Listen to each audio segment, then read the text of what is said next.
Всем привет, друзья! Хочу поблагодарить этих ребят.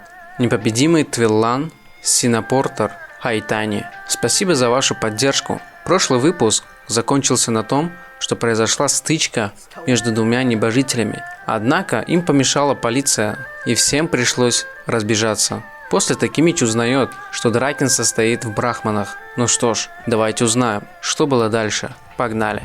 Дождь все еще продолжается. Такемичи снял свою промокшую одежду. Он вспоминает, как Дракин сказал ему, что он в брахмане. Ему трудно в это поверить. Инуи дает Такемичи газировку. Он благодарит его. Инуи присаживается. Они оба под впечатлением от того, что сегодня произошло. Инуи точно не ожидал, что все может так далеко зайти.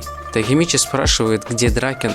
Инуи отвечает, что Дракин разговаривает снаружи с брахманами, и, возможно, он с ними конфликтует из-за него. Такемичи встает и хочет проведать. Инуи останавливает Такемичи и говорит, что он переживает за Дракина. Такемичи спрашивает, почему. Инуи говорит, что брахман – взрослая группировка, и они больше походят на якудзу, чем на байкеров. Про них ходят разные грязные слухи. И просит Такемичи быть осторожней. Он понял.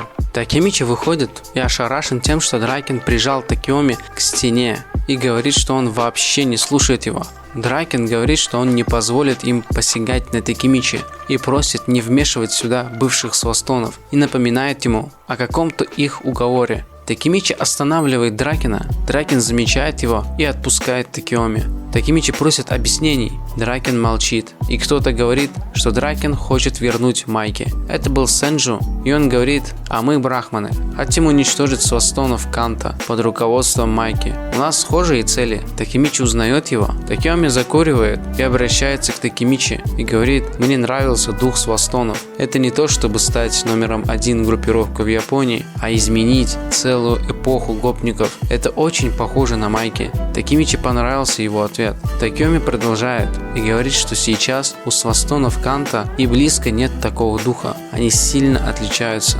И сейчас Майки играет роль плохого парня, а мы здесь для того, чтобы разгромить тех самых плохих парней. Это и есть цель брахманов. Сенджи обращается к Такемичи и говорит, между двумя группировками ты заявил, что собираешься победить Сано Манджера. Если у тебя такие амбиции, то вступи в брахманы. Мы всегда будем тебе рады. Такемичи думает о том, что он не смог собрать команду, и других надежд тоже нет. И возможно, это самый быстрый путь, чтобы надрать задницу Майки. Тут вмешивается Дракин и говорит, что если они хотят завербовать Такемичи, то отныне они станут врагами. Тут Сенджу впал в ярость и спрашивает, тогда ты готов умереть прямо здесь? Такемичи думает про себя. Если он будет мешкать, то ничего не изменится.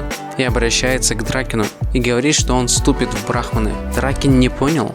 Такеоми обращается к Дракину и говорит, что они хотят уничтожить свастонов Канта. Однако они не хотят вступать в бой с Майки. Им нужны те, кто близок с Майки, те, кому он доверяет.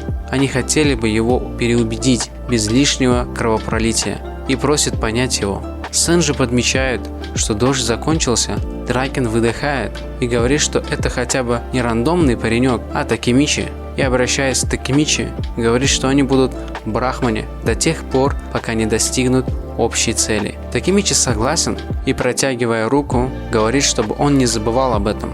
Они жмут руки, и Дракин его приветствует как нового члена брахмана. Такемичи говорит, что он обязательно вернет Майки. Дракин рад. Сенджи говорит, что раз все решено, дает Такемичи зонтик. Такемичи озадачен. Сенджи с улыбкой говорит, что он с сегодняшнего дня носильщик. Такемичи не понял, что за носильщик. Сенджи, приближаясь к нему, говорит, что они завтра встретятся в 15 часов в Харадзюку. Такемичи просит, чтобы он притормозил. И Сенджи говорит, что он ему понравился. Такеоми говорит, что ему будет тяжеловато. Такемичи не понял, в каком это смысле. На следующий день, 15 часов, Харадзюку. Кто-то сказал Такемичи, заставляешь ждать Ханагаки.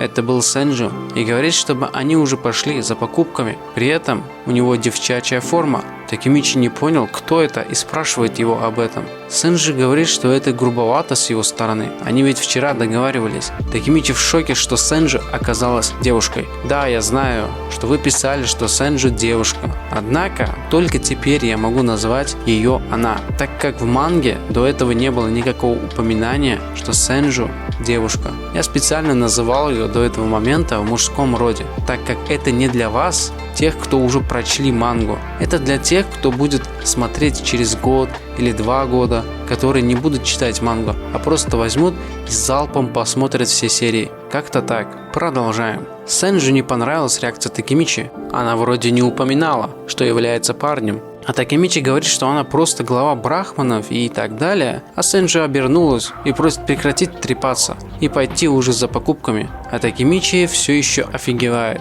что одна из небожителей девушка. Сенджи показывает карточку Такеоми и говорит, что они идут шопиться в Харадзюку. Такеоми сказал, чтобы она иногда занималась девчачьими делами. Такемичи спрашивает, кто такой Такеоми. Сенджи говорит, что Акаша Такеоми, брахман номер 2. В брахманах одни взрослые, и поэтому она рада, что в группировке появился ее одногодка. Сенджи увидела витрину магазина, ей понравилось. Такемичи просит ее не торопиться, магазин какой-то стрёмный. Сенджи примерила одежду и говорит, что как-то открыто. Такемичи нравится, как она выглядит, а Сенджи тоже понравилось. В такой юбке ей легко двигаться, а Такемичи просит ее не задирать так ногу, ибо видно ее нижнее белье. Сенджи спрашивает, выглядела ли она стильно. Такемичи говорит что-то типа того. И они пошли дальше за покупками. А Такемичи уже не просто таскать ее пакеты. Ей понравилось новое платье. Такемичи говорит, что выглядит миленько. Однако он сам уже еле стоит и трясется. И Такемичи задумывается, что она выглядит как милая девушка, а не как глава брахман.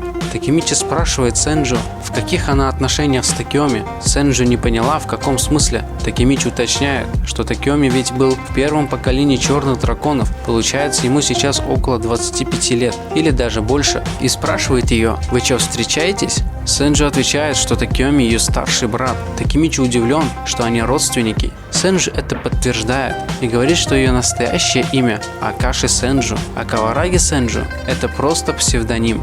Она придумала его вместе с Харучио. Такемичи не понял, кто это. Сенджи, заходя в гримерку, говорит, что он должен его знать. Санзу Харучио – это бывший заместитель командира 5-го отряда свастонов, то есть Мучо. Такемичи спрашивает, получается, вы знакомы? Сенджи соглашается и говорит, что он тоже ее старший брат. Такемичи в шоке. Сенджи, открывая занавеску, кричит, что вот такие они загадочные родственники. Такемичи охренел, что она не накинула верхнюю одежду и просит ее что-то надеть. А она говорит, что это ведь спортивный лифчик. Такемичи спрашивает, получается, Санзу тоже в брахмане? Сенджи отвечает, что он не состоит в брахмане, и ему не нравится, что она стала главой брахмана, что она самая сильная, и что ее в этом деле превозносит Такеоми. Такемичи призадумался. Сенджи продолжает и говорит, что из-за этого Санзу вступил в свастоны Канта. Такемичи в шоке, что он с Майки, и вспоминает Санзу в будущем, когда он наставил пушку на голову Такемичи. И до Такемичи доходят, что раз в будущем Санзу вместе с Майки, то свастоны Канта в будущем переименуются в Брахму. Все, Сенджи оделась, и она готова идти дальше. Такемичи в шоке, что она все еще не закончила с покупками. Такемичи спрашивает у менеджера, можно ли все покупки отправить курьером, на что она отвечает согласием. Проходит какое-то время. Такемичи думает, что он принял правильное решение, что вступил в брахман. Санзу должен быть ключевой фигурой. Теперь на одну загадку меньше. Да и Сенджи босс брахман. Сенджи удивилась, что увидела автомат с мороженым. Такемичи навевает воспоминания, смотря на этот автомат. Сенджи спрашивает, ты что-то знаешь об этом? Такемичи отвечает, что да, он обожал шоколад с мятой, а Сенджи не по себе, услышав это. Смешивать прохладное со сладким, они ведь плохо сочетаются, не так ли? Но она все же купила это мороженое. Ей очень понравилось то, что посоветовал Такемичи. Такемичи смеется от того, что она теперь выглядит как младенец с соской. Они дошли до станции, и Сенджи благодарит его за сегодня. Ей было весело. Она просит его не забыть, что собрание брахманов будет на Танабата. Танабата – это японский праздник. Он обычно празднуется 7 июля. Такемичи понял и помахал ей рукой. И спрашивает, долго она собирается носить с собой палочку от мороженого. Сэнджу призадумалась и предлагает ему еще как-нибудь вместе поесть мороженого. Такемичи обещает, он будет угощать. Такемичи просит ее кинуть ему палочку. Он ее выкинет. Сэнджу бросила, он ее ловит, и тут произошло что-то странное. Такемичи кричит Сэнджу, он держит ее на руках. Она обращается к нему, плакая говорит, что он сдержал свое слово. Такемичи кричит и плачет. Он просто замер и не понял, что произошло. Сэнджу помахала и попрощалась. Такемичи продолжает стоять и не понимает, что это сейчас было. Кстати, а вы заметили, палочка от мороженого упала на ту руку, где у Такемичи шрам? Я вот что-то не могу вспомнить, где он получил этот шрам. Кажется, когда он спасал Дракена, когда его пырнул Киомаса. В общем, похоже, Сэнджу нравится Такемичи. Неожиданный, конечно, поворот. Интересно, как на это Хина отреагирует. Мне вот еще кое-что интересно. Вот то, что он сейчас увидел, это типа было будущее или один из их вариантов. Но вот мне интересно, это развитие силы Такемичи или же кто-то со стороны помогает Такемичи открывать эти силы? В общем, думаю, нам это дальше детальнее раскроют. Ну а на этом все. Подписывайтесь, ставьте лайки и оставляйте комменты. С вами не прощаюсь. До скорой встречи.